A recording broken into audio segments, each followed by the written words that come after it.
everybody, and welcome to the show. My name is Benji, and this is the BenObi podcast show, where I interview successful YouTubers, big and small, who are trying to make a difference in the world today and find out some of the secrets to how they want to achieve their YouTube dreams. Our guest on the show today is Paul Groseclose from the Paul Groseclose YouTube channel. Paul, welcome to the show. Thank you for having me on the show, Benji. It's a pleasure to be here. It's a pleasure to be on your show. I've watched quite a few episodes. Yeah, it was kind of hard to get you on the show because we had to record. This is the second time we're recording this because I stupidly deleted the audio last time, so it was my fault. And then I was too busy to reschedule for like 2 weeks. It was bad. Oh, yeah, I mean, at least finally we're here. Yes. We're recording this, and hopefully nothing's gonna go wrong this time. Like, hopefully my computer doesn't crash or anything. Okay, so do you want to start off by telling us a little bit about yourself, where you come from, and like how you started YouTube and all that kind of stuff? Well, hello everyone. My name is Paul Groseclose. I run a YouTube channel, obviously, called Paul Groseclose, but I'm a 16-year-old entrepreneur, award-winning director, and I'm a stroke survivor. So that's an interesting, fun little tidbit fact that I like to throw in there. And that's kind of who I am. I make videos on my YouTube channel about my journey as a 16-year-old entrepreneur and creating content that inspires people to grow on social media and grow on their different media platforms and trying to improve their content and try to live a more productive life. And that's really what my channel is all about. So make sure to go check me out. Yeah, of course, all the links will be in the description below, just like every episode. Or if you're listening to this on iTunes or whatever, it will be in the show notes. Anyway, why did you start making YouTube videos, like, in the first place? What inspired you to start making YouTube videos? Well, I don't know. Like, ever since I was a kid, I loved making films. So it was just something that I guess kind of just came naturally to me. When I was 6, I think I made my first... It might have been even younger than I was 6, but I made, like, you know those, like, potato heads? I think so. Yeah. Oh, yeah. I made those things and made, like, a Star Wars film with it with my dad. And it was like the Potato Head Wars. It was horrible. I do have the file, and I could upload it to YouTube one day. But yeah. So I've always been making some kind of film. I used to do stop motions, and I know you said you used to do stop motions as well, Benji. But I guess it was just something that I always loved doing. And then once I found out about YouTube, once I was a little bit older, and I was wanting to create stuff under my own name, not under my dad's name on his YouTube channel, I just started creating YouTube videos, and I think that was just the thing that got me started. And of course, as I got a little bit older, I did the 13-year-old Minecraft YouTuber's dream of making it big and playing with Preston Plays, but that obviously didn't happen. But I guess those are the two really big reasons. I think I always wanted to do YouTube as a kid. It was always kind of something that was in my blood, I would say, and then... just as I got older, it just kind of came into fruition. It's just kind of everything happens for a reason. I think that's the reason why I started YouTube. It was just always something that I loved doing. Yeah, I mean, I bet a lot of YouTubers, a lot of full-time YouTubers especially, will say, I love doing YouTube. It's great. I mean, doing YouTube is not easy, but it's fun. I mean, I love doing YouTube. You love doing YouTube. I bet a lot of other people who are watching this or listening to this can say the same. Okay, so what inspires you to make YouTube videos every day? Man, that's a hard one. That's really a hard one. I mean, I guess so. Before my stroke, I was making some content, but I was your stereotypical teenage YouTuber that did, like, the Logan Paul ripoff vlogs and different things like that. All the fake content. That was me. That was me. The TMI challenge. That was the only thing that I did. I didn't have any tech channels. I didn't have any filmmaking channels. That was the stuff that I was into, but it didn't get the views that I wanted. So I was just creating content to create content. Then after my stroke, I kind of had, like, this realization. I'm wasting all this time in rehab, and I want to be creating content, and I just want to make up the time that I lost. Now, obviously, I've made up the time that I lost, but I think the thing is that I just want to do this full time, and after I realized how fast time goes and how I'm losing my youth, quote unquote, it was just kind of like I had a realization where I needed to make this happen sooner than later. And I was actually talking with Drew from Talos of Tech, and he was talking about how when he was younger, he had a job at the ranch, and he was like, I want to do Talos full time, but obviously it's not full time right now. I only have a couple hundred subscribers. I have to make this work, and I feel like that's kind of the same for me right now. I really want to make this work, and so I'm putting every second into that, and I think that's what motivates me personally. Yeah, that's a great motivation there. So how do you manage to balance like life, school, and everything, and YouTube? Managing life, YouTube. Oh my gosh, I'm the worst person to answer this question. I guess the thing is, it's just to try and find what works for you. And it sounds very cliche. One thing that I do want to mention, I don't know if I mentioned this in the first cut of this podcast, but there was a article by a guy that was studying Walt Disney's life, and Walt Disney loved what he did, and he loved creating films. He loved creating the Disney, what we know as Disney today, and he talked a lot about work-life balance is not how we should be looking at things. It should be how to mesh the two in one, because if your work isn't as fun, you're not going to want to work, but you kind of want to mesh the two. Your work and life to be happy, your work and life have to be meshed. I feel like that's the YouTube dream, really, in the grand scheme of things. And I just, you gotta love what you do. And I have a life outside of YouTube, but it's, YouTube is where I put the majority of my time, because this is what I love to do, and this is what I hope to do in the future. So how did you come up with like the idea for your YouTube channel? Because I know you do some filmmaking, you do some like motivational stuff as well. How did you come up with like the idea of it? Man, that's an interesting one, because my channel has evolved so much over time. As you know, I originally started doing Lego videos, and then I went to Minecraft videos. I was gonna be the big Minecraft YouTuber, and that was my dream, and that was my motivation, what inspired me to create content. And I had so many different phases. I don't have time to go into all of them, but I think recently what happened was, so I had a summer job, and I was working 2 times a week, and I was creating very serious content, kind of like if Peter McKinnon had no personality and he only created 2-Minute Tuesdays and they were trash. And that was my entire YouTube channel, and I was not having fun with what I was doing, and I was having an issue with productivity, the content that I was creating, and nothing was releasing on time properly. Nothing was working right. And then all of a sudden, as I was, doing my daily let's waste time on my couch and watch YouTube videos, I stumbled across Roberto Blake. Not stumbled across, but I saw that he was live on my subscription feed, and he was doing his there's no reason why you can't make it in 2018 rant. And that was like a 2-hour rant video, and I was like, okay, I'll watch it. And I watched like the last 30 minutes of it, and that immediately inspired me. And then I was like, wow, I've been wasting so much time. I'm gonna start going all in it today. And that was September, October-ish, in that ballpark, and I really started getting serious about YouTube late October, early November, and it just kind of has all come from there. I mean, it was just kind of that. I was creating multiple times a week, and my channel has evolved a lot since then, just in the kind of the vibe, the style, and even recently it's changed even more. But I think the inspiration for my channel was really just, I want to help people, and I want to share my story, so that's what I want my channel to be about. And I was wasting so much time before watching that rant that Roberto Blake did, and I wish I told him this when I was doing my 30-minute channel review, but literally I would not be here today if I hadn't watched that live stream. That live stream literally changed everything for me. It changed my mindset, which was really cool.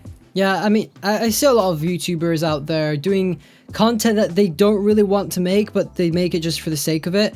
And I think the best thing to, when you do YouTube, to keep yourself motivated is to actually find content that you want to actually watch yourself. So actually, John Prosser, one of the people who I've actually featured on the show before, he actually said that you should make content that you would actually want to watch. So don't just make content like, if you're interested in I don't know, tech, don't make cut content about how to build stuff, like build a desk or whatever. Make the content that you want to see, that you are passionate about, and that's how to succeed, I guess. So what's your main goal like with YouTube? My main goal with YouTube is, I guess I would say this.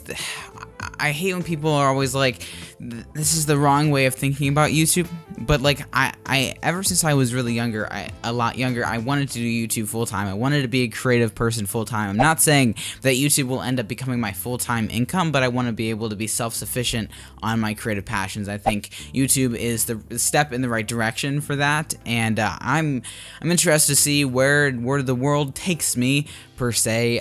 But I think that's really the main goal for my YouTube channel right now, to get me to the point where I am financially stable, so that I don't need to get a job. I just want to be able to do this full time. I think you're the same way. Yeah, that's definitely something I want to do. In fact, I've gotten a lot of hate because people are like, you do YouTube just for the money. You don't like doing YouTube. I get that a lot.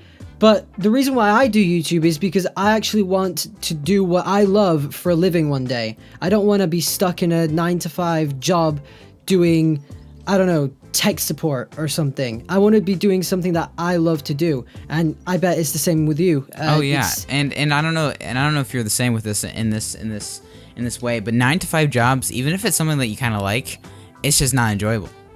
It's just a routine. You're just like a factory worker, and that's what I don't like about it. A puppet as well, because you can't control your own time if you have a job.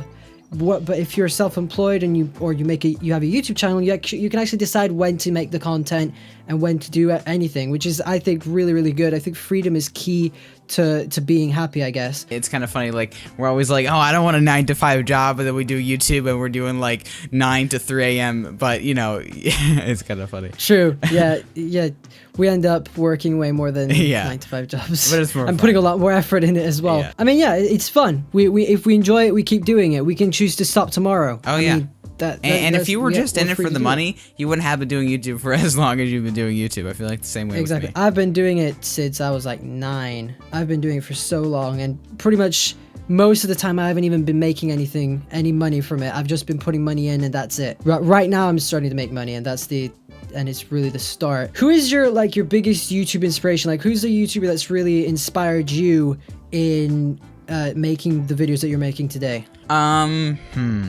Probably Roberto Blake, just because, like I said, he did that live stream that really changed my mindset, and I feel like that was the biggest thing that changed a lot of things for me personally, and I think that's the reason that really inspired me to do that. I mean, if you want to go way back, he was Preston Plays, Minecraft, but yeah, no, but in modern times, the biggest inspirations for me are like Roberto Blake, Casey Neistat, different people like that, because I wouldn't really be doing the kind of content that I am creating now without those people, and you know, I wouldn't be as knowledgeable about like content strategy without people like John, and it's just really kind of like different people inspire you in different ways. So there's a ton of different YouTubers that I would say have inspired me, but I feel like Casey Neistat and Roberto Blake are probably the biggest two that really got me into doing the YouTube videos that I'm doing now.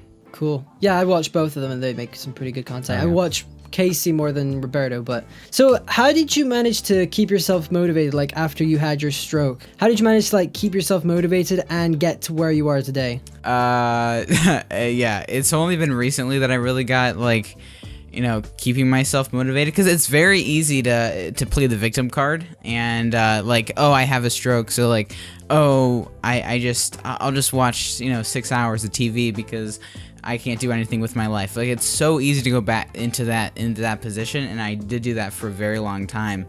But I think the biggest thing is the passion, the fire that I really believe that I have for wanting to do this full time. I think that's what really just keeps me going. Like, I want to do this full time, and the only way that I'm going to be able to do this full time is to pretend it's full time right now and actually create as much content as I can and just try and just go at it. Because, no, honestly, now, I mean, we're young. I mean, this is the perfect time to do this kind of thing. Try it out. I mean, you might, honestly, I might have hated doing YouTube full time, which obviously not the case. But I could have been like, oh, I just want to do it as a hobby. But that's not the case. Like, when you're doing YouTube full time, you learn a lot of different things, and I feel like that's what just keeps me going. I want to do this full time. I love the small business aspect. I love the entrepreneurship aspect. I just love it all, and I want to be able to do it for the rest of my life. That's what motivates me. So IGTV has been out for, I think, a month, something like that. I've seen it dying. What are your opinions on it? Do you think it's like dead, or will it just come back, or whatever? Dude, I have so many like rants about IGTV right now. I love the platform. Do not get me wrong. I made a bunch of videos. I made like, you're wrong about IGTV. IGTV is the future, and I believe that it has the potential to be the future. It really could be the future. I think it could totally be just as big as YouTube if Instagram knew what the heck they were doing. Like, and the creators too. Like, the platform is a nice platform. Like, say what you want about the UI. I think the UI is decent. It's not going to be amazing for advertisements. I don't know how they're going to pull that one off. IGTV is definitely not dead. It's definitely not alive, because when IGTV first came out, everyone was like so pumped. The viewers were pumped. The creators were pumped. And then you had a bunch of creators just uploading their same YouTube videos to IGTV.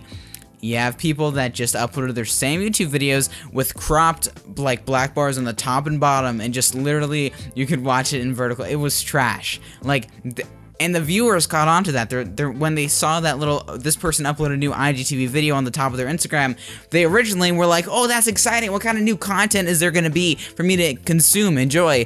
And now it's just kind of like, oh, okay. I'll watch it's the same video they watched on YouTube. Yeah, like, and it's so like lame. Like, there's no, like, people don't really know what they're doing, and I feel like the creators are what is killing the platform, because the audience is catching on to that, and I feel like if creators actually took a step back, thought about how to create content for IGTV, and actually created some good content for IGTV, like you, Zach, and I are trying to do, and and John Prosser too, Roberto Blake, a lot of these bigger guys actually are creating content. But if the majority of creators that aren't like entrepreneurs and don't really know how to diversify content, if they actually took a step back, figured out how to grow on IGTV, started creating original content, viewers would catch on. They would start to watch IGTV more like they did in the beginning. Right now, the reason why viewers aren't sticking to IGTV is because the people who are creating content on it don't know what they're doing, and they're putting random things on IGTV. They don't know the purpose of it, and viewers are like, I don't want to waste my time on this.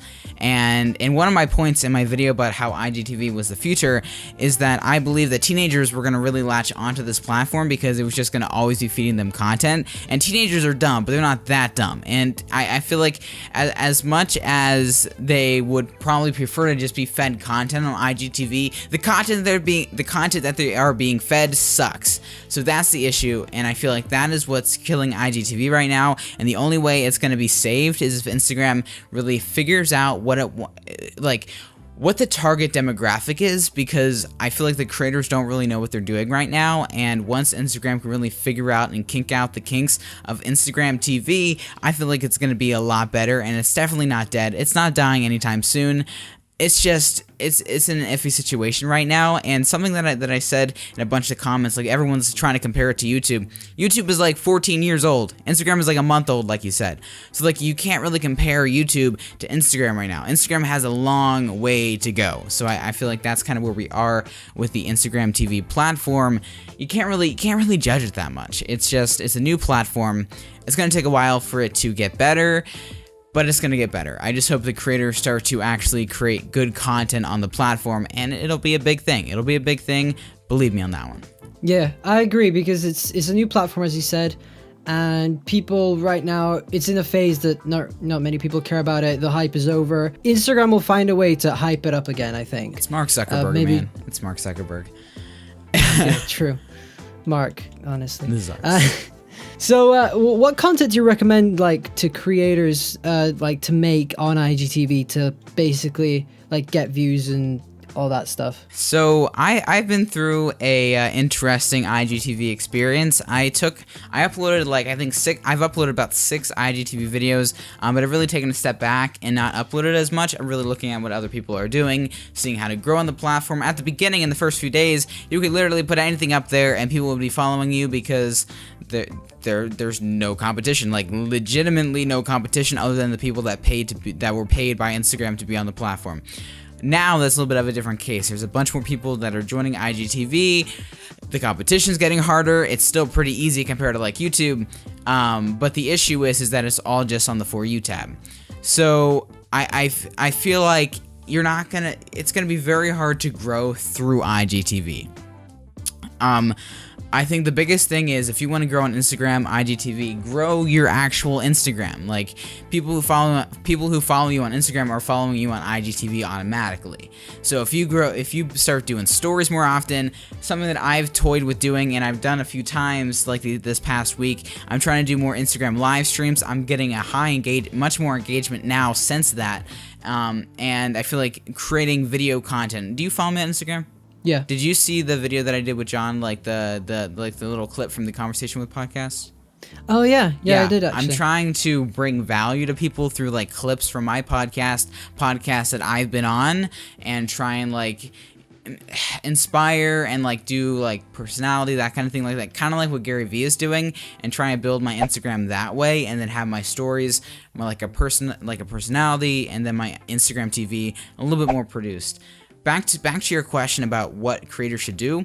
I think you should really figure out what your audience wants. Figure out something that your audience wants but doesn't totally fit on your other platforms, and make that for Instagram. Like for me, I'm slowly bringing over my Q&A show, and I'm doing like vlogging kind of stuff like that. That stuff's not gonna fit on my YouTube channel. I don't want it to be on my YouTube channel. So if I do that kind of stuff on Instagram TV, that gives me an outlet. I feel like that's the outlet thing, and the diversification thing is what makes IGTV great. Yeah.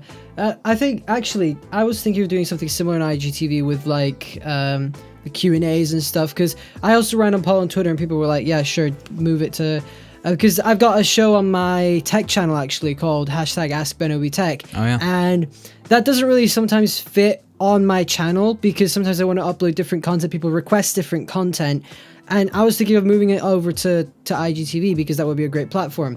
I've also had people ask me to do iPhone repair videos. I may do that on IGTV as well, because there's a lot of stuff that I think a lot of YouTubers make that they want to make, but YouTube isn't, their YouTube channel isn't really the place to do it. So I think IGTV is a great platform to experiment with, to make content that you wouldn't normally do on YouTube, and do it in vertical form.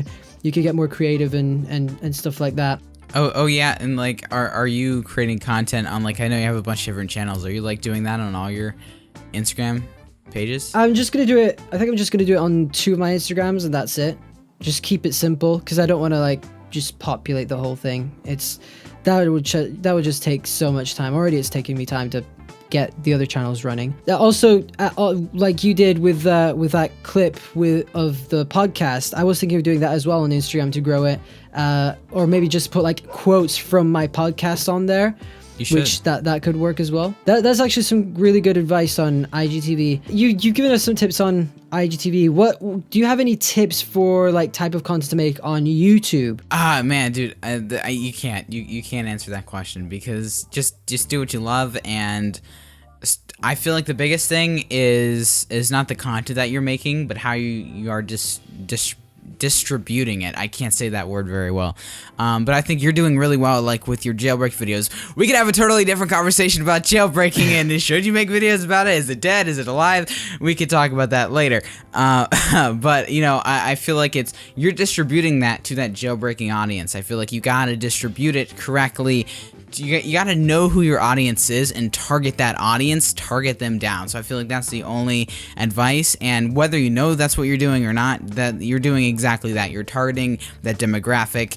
And the thing that Roberto Blake and I were talking about on my channel review was you want to create a couple different people that you create content for. So I personally have 3 different people that I create content for. I have my 13-year-old self, somebody that is trying to get into YouTube who's like, you know, from the age of like 18 to like 35 and trying to learn social media and want to know a younger kid's, you know, aspect of everything. And then you have the other person that I make content for is for like people that aren't motivated enough and trying to live a better life and creating content and that kind of different stuff like that. So you have to figure out who you're making content for, and like I could totally go in much more elaboration about those different people that I mentioned there, because there's a lot more that goes into that. But you really got to figure out who your target audience is and create videos just for that target audience. Yeah, that's actually some pretty good advice. So I know you've uploaded daily, like on multiple occasions, like different months sometimes. What are some tips on like staying consistent to upload daily? I've actually made a bunch of videos on that. Wink, wink, plug, plug. But I think the biggest thing is just streamlining. Figure out how to make your process quicker, faster, more efficient, and that's the only way you're gonna get faster and be able to do daily videos. The only reason why I don't do daily videos now, I actually made a video about that too. But it's really more like I'm trying to make more content on Twitch and IGTV and all these different platforms that I don't have time to go all in on YouTube. Like when I did daily videos, even though I was still during school year, I don't know how I pulled that off still to this day. But I was literally doing YouTube nonstop, and I kind of burned myself out because of it. So I would kind of recommend. Okay, so daily videos are extremely important, but you got to make them extremely fast. You got to be very efficient with them, and that's the only way they're gonna work. I'm kind of liking my 4 times a week, occasionally 5 times a week videos. A little bit less gives me more time to create content on other platforms, and that's the pro to that. But daily videos are extremely important. The biggest tip that I can say is to do it for a week, do it for 2 weeks, do it for 3 weeks, do it for a month. I did it for 2.5 months, and then I kind of got burnt out. If you're gonna do daily videos, you have to have a reason to do daily videos. Don't just do it to do it. So daily videos are extremely important, and I would highly recommend having it under your belt to do it for at least a month. And if you enjoy it like I did, keep going, but don't go so hard that you end up burning yourself out. That's the biggest issue with going daily. You're treading on such a thin wire when you're creating daily videos, especially when you're trying to create content on Instagram and Twitch and multiple different channels. Like I know you're creating content on an array of different channels, just like Drew from Tiddlers of Tech, and it's like there's a bunch of different things that go into it, and it's very hard to do daily videos when it's not your number 1 priority. So that's my thoughts on daily videos. Yeah, I actually had a daily vlogging channel like a couple years ago, which I deleted and nobody can go watch those vlogs anymore. They were honestly, some of them were just 2-minute vlogs. You're like, hi, welcome to my vlog. Bye. I've done. Oh my gosh. And don't you love the vlogs where it's like, hi, I'm gonna go do this. There's a transition and it's just like, hi, I just finished doing this. I'm gonna go do this. And then it's just, it's so trash. Yeah. So I like uploaded daily for 2.5 months or something. Oh, wow. And then at the end of that, I was just so burnt out. I was like, I'm quitting this. I'm not doing daily videos for at least for a long time. So yeah, I agree with you. Just streamline your videos, just make them as easy to edit as possible and still deliver quality. But yeah, I also do recommend doing daily videos because the YouTube algorithm will favor you over channels that upload like once every other week and stuff. Yeah, and also like make sure you know your editing software inside and out. Like I'm a little bit slower editing in Premiere, but like Final Cut Pro really allowed me to do daily videos because I was literally able to edit a video in an hour. And now it takes a little bit longer. There's a lot more that goes into it now, obviously, as like you just improve, you add more effects, you add more this and that, and then you can't let really go down in quality or your audience gets mad, so kind of get stuck in like a... Or you get mad with yourself. Yeah, you get mad, yeah, very true. So yeah, it takes me a little bit longer to create videos, but I feel like the content is better because of it, but... yeah. So what is your process for making YouTube videos? So like coming up with the idea, then recording it and editing it and exporting it and all that kind of stuff. Yeah, so videos for like my YouTube channel, I create the idea. I kind of have a bunch of titles in advance. I have a thing about like 50 different video ideas that I have. The week before I film, I develop those video ideas. A few days before I record the videos, I edit. I like develop them, add a few pointers, different things like that, stuff that I want to talk about, and then I film, try and talk slower to make John Prosser happy, and once I get the files, import them into my computer, and I start editing them in Premiere. It's pretty basic. Like everyone's always like, oh, your workflow must be so different than mine. How do you create content? Like, everything is the same. It's just it's not hard to do. You just got to actually do it. And I feel like that's the biggest thing that holds people back. When people, oh, they'll get the card, but they won't actually plug it in and import their footage for like 2 hours or different things like that. Like my process, most likely even your process, is almost identical. Like in Premiere, I edit a little bit different than you do in Final Cut Pro. But other than the slight difference in editing, everyone's production style is literally exactly the same. I mean, you have people who do video essays, and the only difference is that they research a little bit more for every video.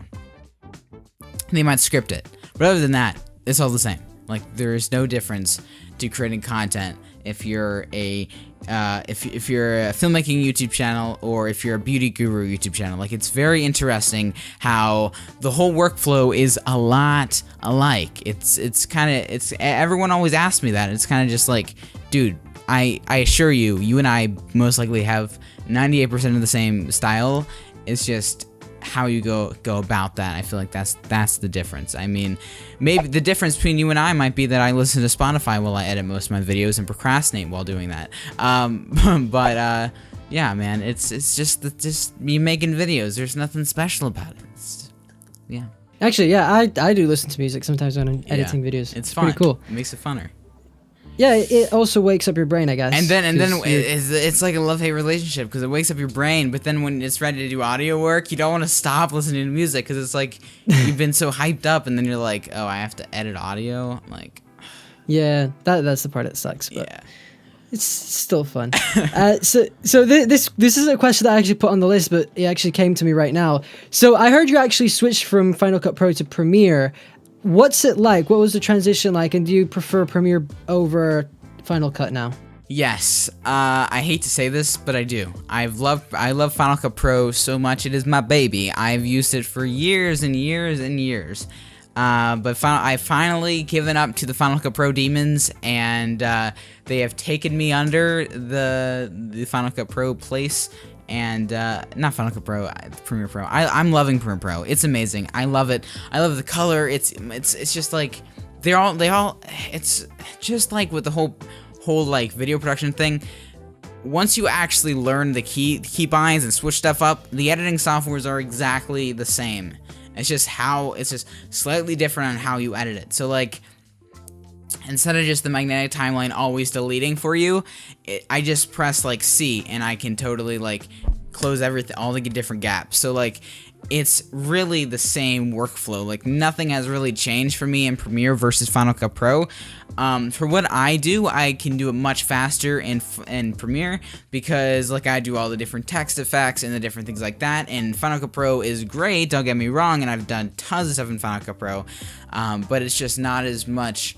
It's not as well optimized for that kind of editing. It's more for the solo YouTuber who's doing quick cuts, quick different things like that, some product shots, simple color grading, nothing insane. And I really needed that professional, like, I always want to keep improving my content, and I kind of felt like Final Cut Pro was holding me back a little bit with my color, and different things like that. So that's the reason. And also, I love the audio editing tools. And the biggest thing that's keeping me with Premiere, because I've actually switched back and forth from Premiere and Final Cut Pro more times than you would think that I have. But I've always loved Premiere, but I never actually understood it. So now that I finally understand Premiere, I'm totally staying, because here's the thing.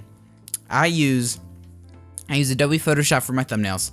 I use Adobe Audition for my audio. I use After Effects for all my transitions. I use literally every other Adobe software than Premiere Pro. So it's just kind of like just finish it out. Everything works so much smoother. I don't need to put in my audio, export it, and then put it into Final Cut Pro. I can just have it in I can just have it in Premiere Pro. All these different pros that confuse the heck out of me.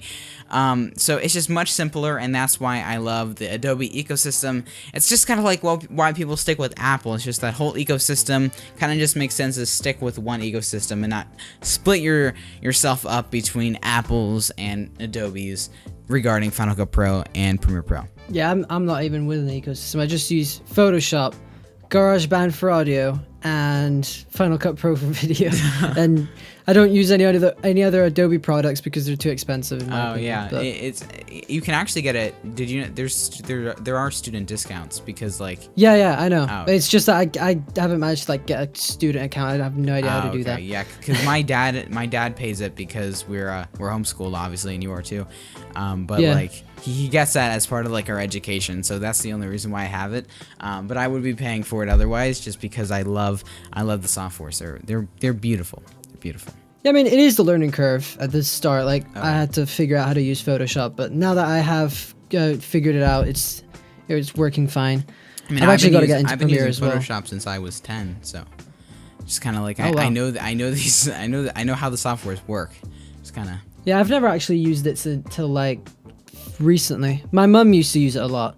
In fact, we had like a full family subscription, but then she stopped doing stuff in Photoshop, and I was left alone. Then ruined without the family Photoshop. bond of Photoshop. Oh gosh.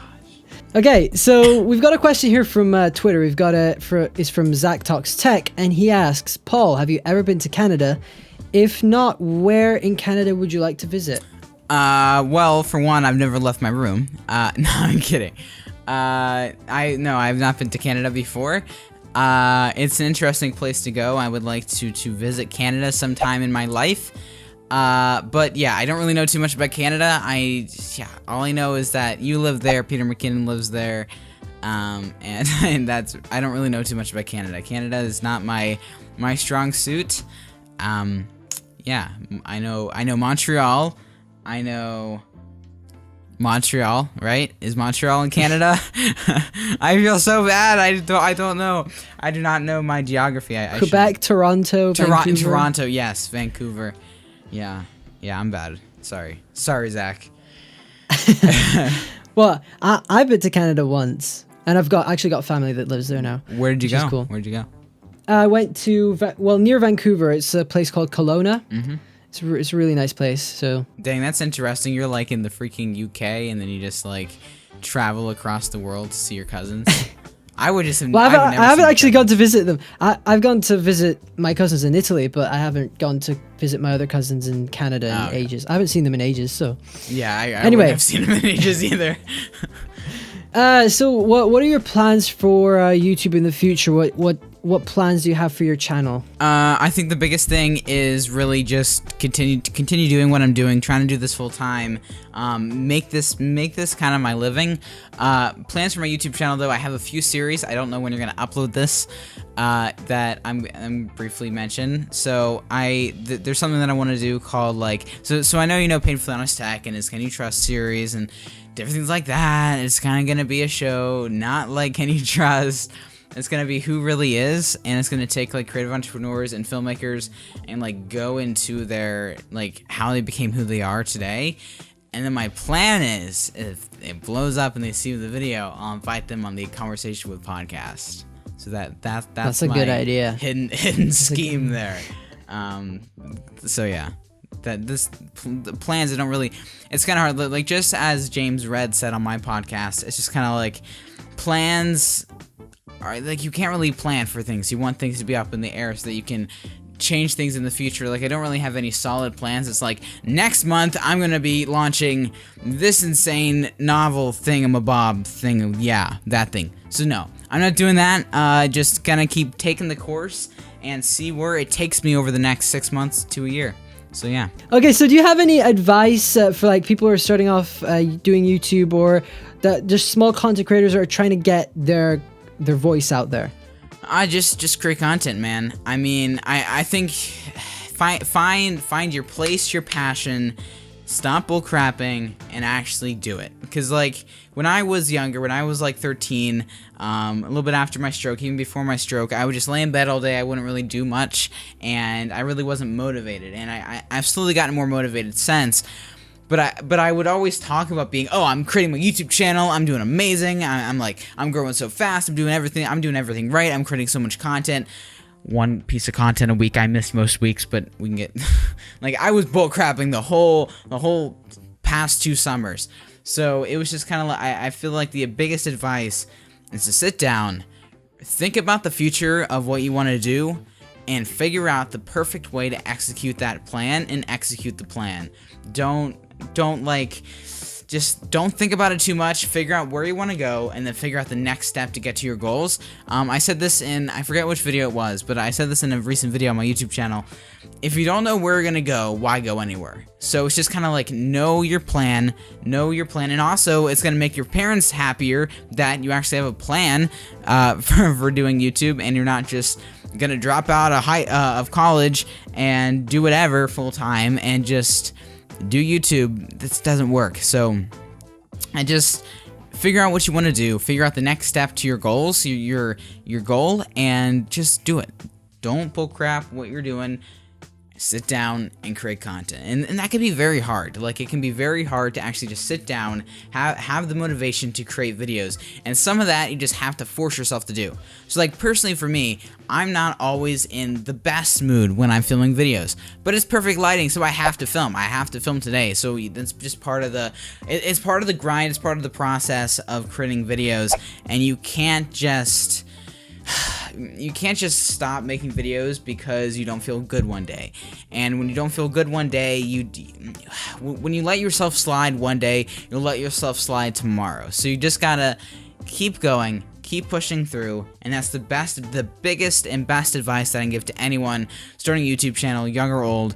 Just keep creating content and don't make excuses. Excuses kill everything, kill creativity, kills everything, and excuses suck. And I personally have taken advantage of a ton of excuses before, especially with my stroke. Like, I would always be like, oh, I'm not gonna do this because I can't do this.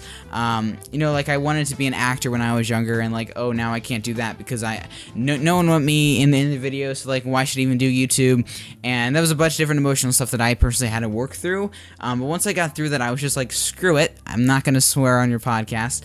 But it's just kind of like, just do it. Stop bullcrapping. Stop making excuses about why you can't make videos, and make videos. That's just do it. Just do it, as Shia LaBeouf would say. Channel Shia LaBeouf. Just do it. That's great advice, actually. Yeah, just start. Don't forget everyone else. Just do it, and everyone get somewhere. Like, everyone always complains about bullies. Like, who cares? Like, I personally was bullied a ton doing YouTube videos, and it was just kind of like, why should I care about Jim Bob, who doesn't like my videos, and in 3 years, he's either gonna like my videos and want to be my friend now that I'm super famous, or not like super famous, but you get what I'm trying to say, or Jim Bob is going to continuously hate my content, and we're not going to be friends anymore, and there's going to be no big deal that Jim Bob doesn't like my content. And a lot of my friends always are like, oh, I haven't watched Paul's videos in 3 months, just in front of me. I'm like, I don't make my videos for you. If I made my videos for you, you would be watching my videos. I don't create my videos for you. If you don't like my videos, it's because I don't create my videos for you. And I feel like that's going to be the thing with any YouTuber at all. If you're creating content and people don't get what you're doing, who cares? Because you're not making content for them. If I was making content about farms and guns and country, my friends would be all over my YouTube channel, but I'm not doing that. So like, that's the thing. And I feel like, and then people that are watching my content now would like not be into that kind of content at all. There might be a few.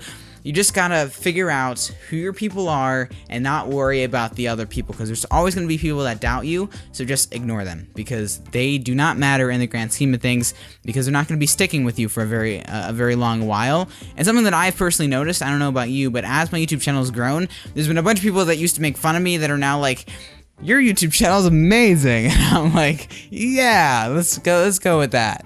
It's just kind of funny. Yeah, I mean, I see a lot of my friends, they're like, I want to start YouTube, but I'm afraid of the bullying and everything. I mean, every YouTuber that has been successful knows that when they get into YouTube, they're gonna get hate. There's no way you're not gonna get hate. I mean, you can't please everyone. You just make the content you want to make, and if people like it, good. If they don't, just don't watch. People don't watch content that you don't want to watch. Anyway, yeah, thanks for being on the show, Paul. Where could people find you on social media if they want to find your YouTube or Twitter and stuff? You can find my YouTube channel, Paul Groseclose, youtube.com/PWGofficial. I want to get that changed so badly. Still got to figure that out with YouTube. It's just not my #1 priority. Find me on Twitch, twitch.tv/Paul Groseclose. Everything else, Instagram, Twitter, all the other social medias are all at Real Paul Gross. So hopefully links will be in the description. So yeah, go follow me on there. And yeah, thanks so much for having me on the show, Benji. It's been a pleasure to be here. I love your podcast, and I love your videos. So yeah, it's an honor. Same here. Thanks, Paul, for being on the show. Thank you guys for watching. If you did enjoy it, smash a like, and also let me know in the comment section below who you guys want me to feature in the next episode of the BenObi podcast show. Don't forget to subscribe and turn on your notifications so that you won't miss any of the podcast. If you are listening to this on iTunes, don't forget to subscribe. And yeah, I'll catch you guys in the very next episode. Peace.